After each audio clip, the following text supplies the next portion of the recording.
sa kapakanan ng inyong kapalaran, kailangan ninyong hanapin na kayo ay masang-ayunan ng Diyos. Ibig sabihin, yamang kinikilala ninyo na kayo'y kabilang sa tahanan ng Diyos, kung ganon ay dapat nabigyan ninyo ng kapayapaan, ng isipan ang Diyos at siya'y bigyang kasiyahan sa lahat ng bagay. Dapat may prinsipyo kayo sa inyong pagkilos at naaayon sa katotohanan ng nasa mga iyon. Kung hindi ito abot ng iyong kakayahan, kung gayon ay kamumuhian ka at tatanggihan ng Diyos at hahamakin ng bawat tao. Sa sandaling nahulog ka sa ganoong kahirap na kalagayan, hindi ka na kung gayon mabibilang na kasama sa tahanan ng Diyos. Ito ang kahulugan ng hindi sinasang-ayunan ng Diyos. Amen. Nakikita natin ang salita ng Diyos ang iniaatas niya, maging maprinsipyo tayo at umayon sa katotohanan, upang matamo natin ang kanyang pagsang-ayon at mapasaya rin siya. Hindi ko ito nagawa dati dahil higit sa lahat ay pinagharian ako ng aking mga emosyon at laging nabubuhay ayon sa damdamin ko. Kahit mukhang wala akong ginagawang masama, ang mga ginawa ko'y laban sa katotohanan. At nakahadlang ito sa gawain ng simbahan. Pero matapos akong hatulan at kastiguhin ng Diyos, ay naintindihan ko ang kalikasan at kahihinatnan ng ganitong pagkilos. Kaya ko nang harapin ang lahat ng may tamang motibo sa halip na umasa sa emosyon at naisasagawa ang mga salita niya. Salamat sa Diyos. Nang isa pa akong leader ng simbahan noong nakaraang Nobyembre, nagkaroon ng survey kung kumusta na ang leader ng grupo sa bawat lugar ng pagtitipon. Sa mga sagot ay nakita ko na ang leader na si Sister Lee ay pabaya sa mga tungkulin niya. At kapag napuna ang anumang pagkakamali niya, di niya tanggap ang katotohanan at nakikipagtalo pa siya. Kapag may mga problema ang iba, hindi niya sila tutulungan kundi sa halipay, sesermonan at paghihigpitan pa sila. Pagkatapos mabasa ang lahat ng ito, alam kong batay sa prinsipyo ng pagpili sa bahay ng Diyos ay dapat na siyang palitan. Pero magkababayan kami at kami rin ay magkasamang naglingkod sa aming mga tungkulin dati. Dati na kaming malapit sa isa't isa at sobra rin ng pag-aasikaso niya sa akin. Kung tatanggalin ko siya, iisipin niya kaya na wala akong puso? 2 taon na mula nang tinanggal siya sa kanyang posisyon. At hindi pa rin niya naaalis ang negatibong ugali niya. Kung tatanggalan na naman siya ng isa pang posisyon, hindi kaya mas malaking dagok pa yon sa kanya? Kaya ba niyang lagpasan ang lahat ng ito? Kailangan kong magbahagi agad sa kanya para makita niya kung gaano kapanganib ang sitwasyon niya. Kung mababago niya ang sarili niya ay baka di na siya matanggal sa posisyon. Kaya naman, lumapit ako kay Sister Lee para magbahagi tungkol sa mga problema niya. Pero natuklasan kong wala talaga siyang kamalayan sa sarili. Ibinigay ko ang lahat ng meron ako sa pagbabahaging yun. At ginusto niyang magbago at mag-isip-isip. Ay, kaya nakahinga na ako ng maluwag. Kung ako'y makakapagsabi sa mga kasamahan niya ng mabubuting bagay tungkol sa kanya, baka pwede pa rin niyang ituloy gawin ang tungkuling yon. Habang pinag-uusapan ng gawain, may ilang nagsabi na hindi raw niya tinanggap ang katotohanan. Kaya siya'y papalitan nila. Naligalig ako nang marinig ko ito. May problema nga kay Sister Lee, pero handa siyang magbago kaya pwede bang bigyan niyo siya ng isa pang pagkakataon? Sa pagkakataong yun, sinabi ni Sister Zhao na matagal-tagal na ring ganito si Sister Lee. Magaling siyang magbahagi pero di niya isinasagawa ang sinasabi niya. Wala pa ring pagbabago. Di siya bagay sa posisyong ito. Agad kong sinabing hirap si Sister Lee. Natanggapin ng katotohanan. Pero siya talaga'y responsable sa kanyang tungkulin. Naging balintiyak ang ibang mga kapatid sa kanilang tungkulin at binigyan niya sila ng motibasyon. Agad sumagot si Sister Bai at sinabi niyang si Sister Lee ay laging ang mabilis kumilos at talagang nagkukusa pero ang totoo ay ginagawa niya ito para magpakitang gilas at hindi niya kayang lutasin ang mga tunay na problema. Totoo ang lahat ng sinabi nila at wala akong may sagot.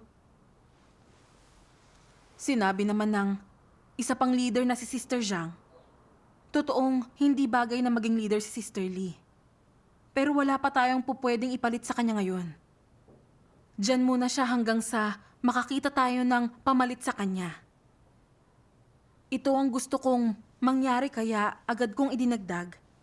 Sang-ayon akong palitan siya kapag meron na tayong ibang ipapalit sa kanya. Ang ikinagulat ko, hindi pa natatapos ang 1 linggo, binanggit na ito ulit ni Sister Zhao. Matapos naming mag-usap tungkol sa gawain ng simbahan. Maganda raw kung si Brother Chen ang ipapalit. At may ilang kasamahan ng sang-ayon. Halos hindi ako makapagsalita sa kaba. Matatanggal si Sister Lee kung mapipiling leader si Brother Chen. Kaya nagsalita na ako tungkol sa mga katiwalian ni Brother Chen at sinabi kong hindi siya nababagay sa trabahong ito. Ang bawat isa'y nagsimulang mag-alangan at medyo hindi na ako mapakali. Pero hindi ko pa rin hinanap ang katotohanan. Hiniling sa akin ng leader kong mag-ulat tungkol sa ibang leaders. At nang kay Sister Lee na ako, hindi ko sinabi ng tumpak ang pagsuri ng mga kapatid sa kanya. Medyo nabahala ako pagkaalis niya. Inisip ko, bakit lagi ko na lang ipinagtatanggol si Sister Lee at lagi ko siyang inaalala? Hindi kaya mas kinikilingan ko siya? Anong uri ng motibo ang kumokontrol sa akin? Nabasa ko pagkatapos ang mga salitang ito ng Diyos. Ano ang pagiging emosyonal? Ito ay isang tiwaling disposisyon. Kung gagamit tayo ng ilang salita para ilarawan ang mga aspeto nito, ang mga ito'y pagpili ng ilang poprotektahan, pagpapanatili ng relasyon, at pagiging di patas. Ganito ang pagiging emosyonal. Kaya ang pagwaksi sa pagiging emosyonal ay di lang di na pag-iisip tungkol sa isang tao. Maaaring ni hindi mo sila iniisip. Ngunit kapag may namintas sa pamilya mo, sa iyong bayang sinilangan, o sa sino mang may kaugnayan sa'yo, nagagalit ka at ikaw ay desididong ipagtanggol sila, talagang napipilitan kang baliktarin ang sinabi tungkol sa kanila. Hindi mo sila pwedeng hayaang sumailalim sa maling hindi na itama. Kailangan mong gawin ang lahat upang ipagtanggol ang reputasyon nila. Pagmukhaing tama ang lahat ng mali at hindi hayaan ng ibang sabihin ang totoo. Ito'y kawalan ng katarungan at pagiging emosyonal. Kung walang pagpipitagan ng mga tao sa Diyos at kung walang puwang ang Diyos sa puso nila, hindi sila makakakilos ayon sa prinsipyo anumang tungkuling ginagampanan nila o mga problemang kinakaharap nila. Walang kakayahan ng mga nabubuhay ayon sa kanilang makasariling hangarin na pumasok sa katotohanan. Kaya tuwing may problema sila'y di nila sinusuri ang intensyon nila at hindi matukoy kung saan ito nagkakamali. Sa halip ay nagdadahilan sila upang makapagsinungaling para sa sarili nila. Magaling silang magprotekta ng mga sarili nilang interes, reputasyon at relasyon sa iba. Ngunit ang totoo, di pa sila nakapagtatag ng relasyon sa Diyos. Amen. Salamat sa Diyos. Ipinapakita nito na kapag may problema ay hindi tayo makakakilos ayon sa katotohanan. Pero hindi natin malaman kung anong tama at mali. Pinapaboran natin ang mga konektado sa atin o ang may pakinabang sa atin. Ito'y pagkilos ayon sa emosyon at isang uri ng tiwaling disposisyon. Kapag mas lamang ang emosyon natin sa tungkulin man o sa pagharap sa problema, ang iniisip lang natin ay mga personal nating interes nang hindi man lamang isinasagawa ang katotohanan o ginagawa ang tungkulin natin. Yan ang kalagayan ko noon. Ayokong tanggalin si Sister Lee dahil kumikilos ako ayon sa mga emosyon ko. Pinangangalagaan ko ang relasyon namin. At takot ako na baka magalit siya sa akin. Kaya nang gustong manindigan ng mga kasamahan ko at palitan siya, ginawa ko lahat para lang pangalagaan siya at hindi matanggal. Nang ibinigay ko ang pagsusuri ko sa kanya, medyo iniba ko ito. Pinagtakpan ko siya dahil na rin sa paboritismo. Kung titingnan ko ang nakaraan, nakikita kong ang mga motibo at intensyon ko'y pinaghari ang lahat ng emosyon. Nasa tiwaling disposisyon ako ng katusuhan at pandaraya. Ipagpapalit ang bahay ng Diyos para protektahan ang relasyon. Handang magkasala sa Diyos kaysa magkasala sa tao. Wala akong paggalang sa Diyos. Napakamakasarili at napakasama ko. Sobra akong nakonsensya sa lahat ng ito. Kaya pinuntahan ko ang leader namin para sabihin sa kanya ang katotohanan. Pagkatapos, ako'y nanalangin sa Diyos. Bakit lagi akong nadadala ng emosyon at hindi maisagawa ang katotohanan? Ano ang ugat ng problemang ito? Isang araw sa aking mga devosyonal, binasa ko ang mga salitang ito ng Diyos. Isinilang sa isang napakaruming daigdig, ang tao'y labis na nasira ng lipunan. Naimpluwensyahan na siya ng mga etikang pyudal at naturuan na rin siya ng mataas na edukasyon. Ang paurong na kaisipan, tiwaling moralidad, masamang pagtanaw sa buhay, kasuklam-suklam na pilosopiya, walang saysay na pag-iral, at buktot na uri ng pamumuhay. Lahat ng ito'y matindi nang nanghimasok sa puso ng tao at matinding nagpahina ng kanyang katwiran at inusig ang kanyang konsensya. Bilang resulta, ang tao ay mas lalong malayo sa Diyos at mas lalong naging tutol sa Kanya. Marinig man nila ang katotohanan, ang mga nananahan sa kadiliman ay hindi mag-iisip isagawa ito, ni hindi sila nakahandang matamu siya kahit na masdan na nila ang pagpapakita niya. Papaanong ang sangkatauhan na ubod ng samay magkakaroon ng kaligtasan? Papaanong ang napakasamang sangkatauhan ay mabubuhay sa liwanag? Salamat sa Diyos. Napagtanto ko noon na ang pagkilos ayon sa emosyon ay dahil sa pagliligaw at pagtiwali ni Satanas sa akin. Gamit ang edukasyon, inilubog ni Satanas ang mga tao sa lahat ng makamundong pilosopiya at batas ng buhay. Tulad ng ang bawat tao para sa sarili niya, mas matimbang ang kadugo, at ang tao ay hindi patay, paano siya magiging malaya mula sa emosyon? Ganyan nga talaga yun.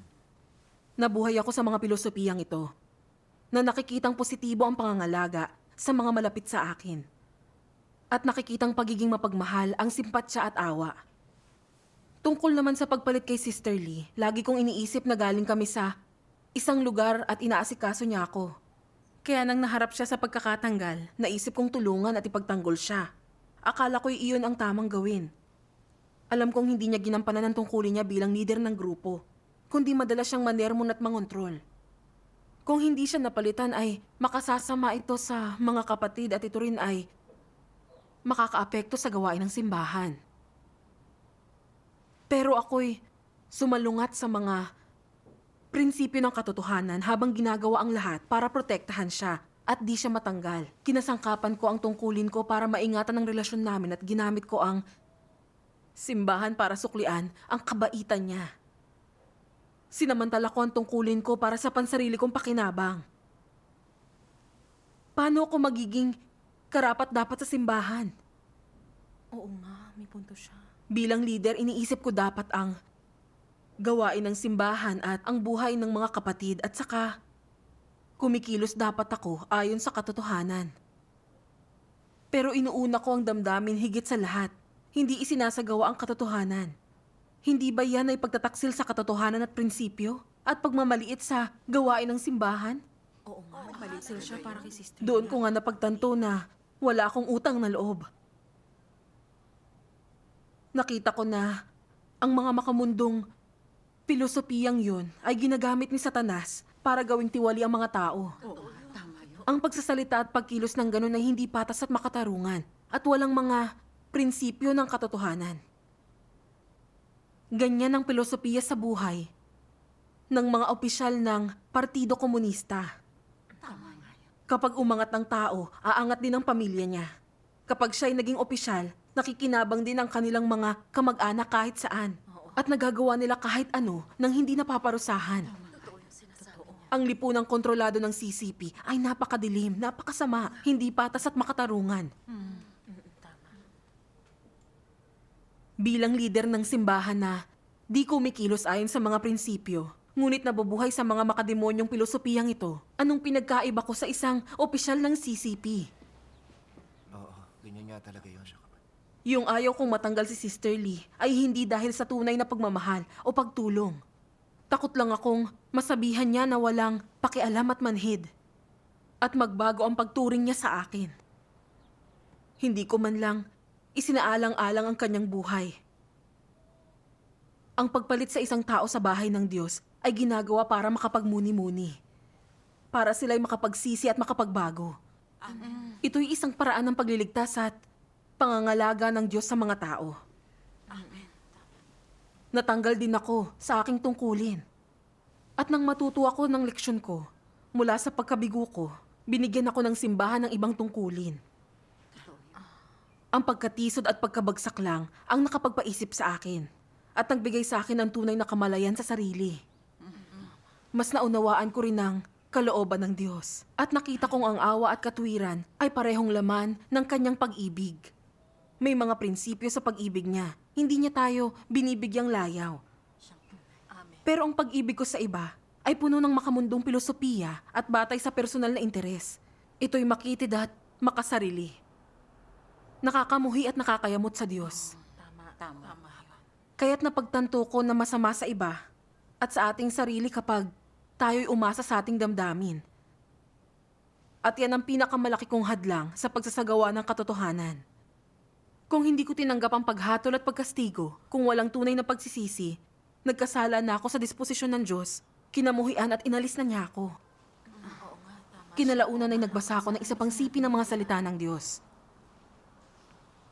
Kung nais mong magkaroon ng wastong kaugnayan sa Diyos, ibaling mo ang iyong puso sa Kanya. At sa saligang ito, magkakaroon ka rin ng wastong kaugnayan sa iba. Kung wala kang wastong kaugnayan sa Diyos, ano man ang gawin mo upang mapanatili ang kaugnayan mo sa iba, gaano ka man kasikap gumawa, makakabilang pa rin ito sa pilosopiya sa buhay.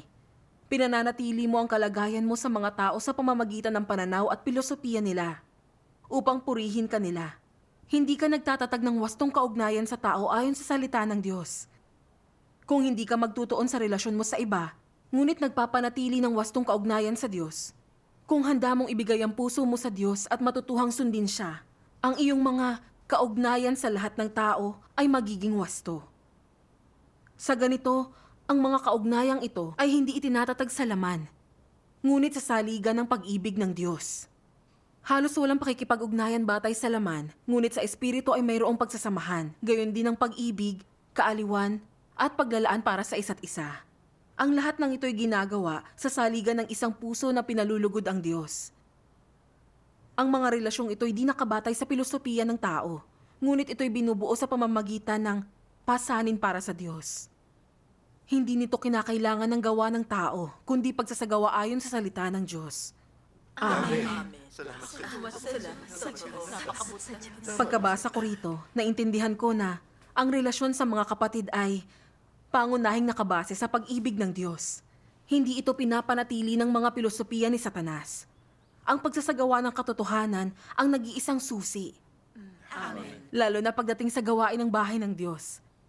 Kapag may nakikita tayong gumagawa laban sa katotohanan, dapat tayong magbahagi para tulungan at suportahan sila. Kundi pa rin sila magsisi matapos ang pagbabahagi. Kailangan na silang tabasan at pakitunguhan. Kahit sa pamilya at mga kaibigan, hindi tayo pwedeng umasa sa ating mga emosyon.